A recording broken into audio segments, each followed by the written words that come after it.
Hello అండి, అందరికీ నమస్తే. Welcome to Siddipet current blogs. ఈ రోజు అయితే నేను ఏం చేస్తున్నానంటే చూడండి, ఇగో క్యాబేజీ. ఈ క్యాబేజీని అయితే నేను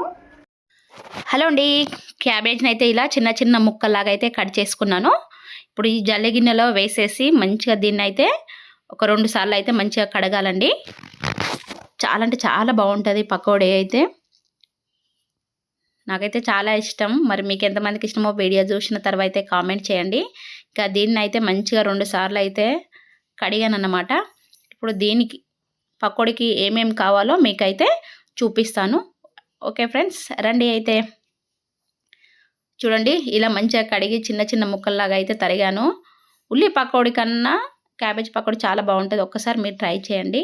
ఇలా చెంచాన్నర కారం వేసేసాను, 1 చెంచా ధనియాల పొడి వేసాను, లైట్గా పసుపు వేసుకున్నాను, అలాగే సగం కప్పు వరకు బియ్యం పిండి వేసుకుంటున్నాను,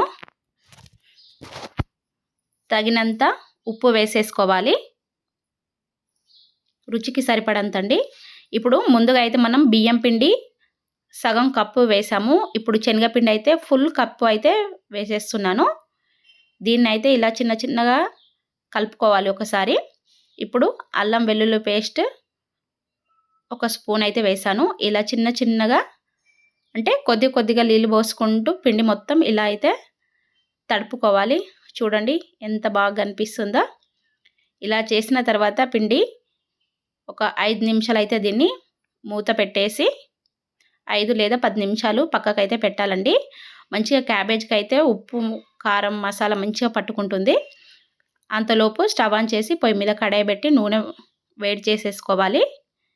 ఇప్పుడు ఒకవైపు అయితే నూనె అయితే వేడైపోతుంది, ఇంకోవైపు అయితే ఇదైతే మంచిగానైతే నానిపోయింది. ఇప్పుడైతే మనం దీన్ని పకోడీలాగా వేసేసుకుందాం. రండి ఫ్రెండ్స్. ఇప్పుడు నూనె వేడైందో లేదో ఒక చిన్నగా పిండి అయితే వేసాను. ఓకే అండి, ఇలా వేడైతే సరిపోతుంది. ఇప్పుడైతే ఇంకా చిన్న చిన్న పకోడీ లాగా అయితే వేసేస్తున్నాను. మరి మీకు ఎంతమందికి ఇష్టం? చూస్తుంటూనే ఊరిళ్ళు అయితే వచ్చేస్తున్నాయి కదా. నాకైతే చాలా ఇష్టం అండి. ఉల్లి పకోడీ కన్నా క్యాబేజ్ పకోడీ చాలా అంటే చాలా బాగుంటుంది. చూడండి ఫ్రెండ్స్, యమ్మీ యమ్మీ క్యాబేజీ పకోడీ.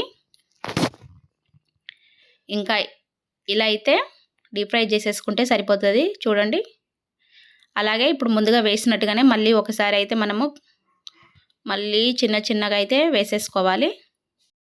చూడండి, ఇప్పుడు మొత్తం అయితే నేను పిండి మొత్తం వేసేసుకున్నాను. ఇప్పుడు మనకు క్యాబేజ్ పకోడీ అయితే తయారైపోయింది. చాలా సింపుల్ అండి, ఎవరైనా చేసుకోవచ్చు. ఇవైతే ఒక 2 ఉల్లిగడ్డలు చిన్న చిన్నగా కట్ చేసి ఉల్లి పకోడీ కూడా వేసాను. ఇవి కూడా ఎందుకు వేసానంటే అత్తమ్మ అయితే క్యాబేజ్ పకోడీ తిన్నది. అత్తమ్మ కోసం ఉల్లి పకోడీ, మా కోసం క్యాబేజ్ పకోడీ. ఓకేనా ఫ్రెండ్స్, చాలా అంటే చాలా సింపుల్ అండి. మీరు ఒక్కసారి క్యాబేజ్తో ట్రై చేయండి. ఓకేనా ఫ్రెండ్స్, మరి ఈ వీడియో నచ్చినట్టయితే షేర్ చేయండి, లైక్ చేయండి, గట్టిగా సబ్స్క్రైబ్ చేయండి. బాయ్.